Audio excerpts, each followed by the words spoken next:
दोस्तों, नाव धारा का ये क्वेश्चन कितने आसान तरीके से आप इसे कर पाएंगे, आइए जानते हैं। शांत जल में नाव की चाल दे रखी है 3 किलोमीटर प्रति घंटे। वहीं सवाल बोला है गोताखोर को धारा की विपरीत दिशा में 50 किलोमीटर जाने और धारा की दिशा में 50 किलोमीटर जाने में की तुलना में 2 गुना समय लग रहा है। देखो, जब वो धारा की दिशा में यानी b प्लस एस जा रहा है और धारा की विपरीत दिशा में b माइनस एस जा रहा है, यहां उसे अगर एक टाइम लग रहा था तो धारा की विपरीत दिशा में जाने में उसे 2 टाइम लगेगा। ये टाइम का रेशियो है। जब डिस्टेंस सेम है तो स्पीड का रेशियो क्या रहा होगा? आप बोलोगे भैया 2 और 1।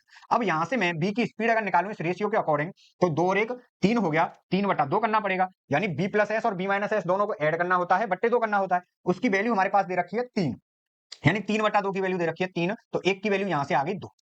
हमसे पूछा है धारा की, तो धारा की जब आप देखोगे धारा की गति 2 माइनस 1 करोगे, यानी b प्लस एस और b माइनस एस का अंतर लेना होता है। 2 में से 1 गया 1 और बटा 2 करना होता है।